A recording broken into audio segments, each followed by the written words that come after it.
chapter 4 was all about consistency, and it's such an important topic because we've all worked for people who are inconsistent, and it's just no fun. And I didn't tell you I was going to share this, but we work at Christ Church of the Valley in Phoenix, Arizona. It's a great church.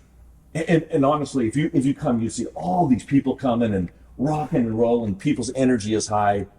We're not that good. We're not as good as the number of baptisms we've been having. So what is it about us? Because our preaching is good, but there are other churches that preach as good or better. Sure. Our music is good, but again, other churches, good or better. I don't know of another church that's more consistent than we are. And here's one of the secrets of consistency.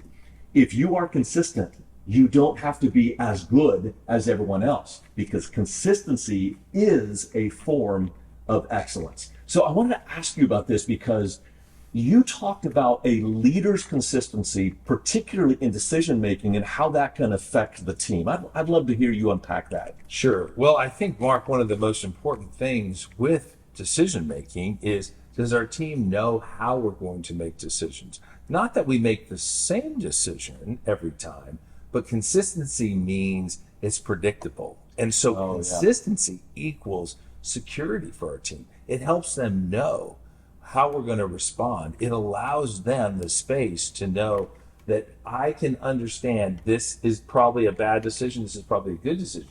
Because let's be honest, we're not always going to be there.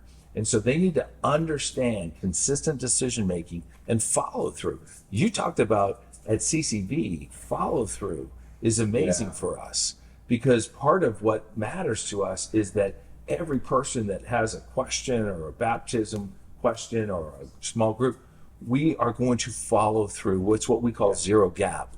And that is how a lot of people actually define quality or excellence, is there's zero gap and they follow through well and they have consistency. And I think as a leader, it frees up our teams to allow them to go lead well and do what they need to, because they're not wondering how we're going to handle the situation. So by lowering our employees' stress, they can perform better and more broadly. Absolutely. They're free to do that. You know, while you're talking, I was thinking about our previous chapter on stewardship of people. This is a big issue in how to steward people well. Absolutely. It's a huge issue.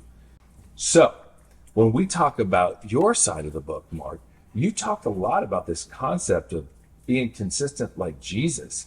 So my first thought is, gosh, in the real world of nonprofit and church and marketplace, can we be as consistent as Jesus? Is that real? Is that authentic? Talk about that. No. You know, obviously, he's the Son of God. We're not going to be as good as him, but with consistency, I think we can follow his example in this. We're not going to be perfect like Jesus. We're not going to be sinless like Jesus, but we can have the priorities of Jesus. His priority was to love God and love people. Can I do that consistently? Absolutely. Can I do it as well as him? No. As consistently as him? Yes. So when it comes to day in, day out, will I perform as well as him? This is kind of the distinction between excellence and consistency. I can't reach his level of excellence, but I can consistently follow his priorities and follow his primary habits, particularly of prayer and of rest and of loving people. That we can be consistent in. And the more consistent you are, the more you'll be like the master. And the more you're like the master, the more you will become a master leader.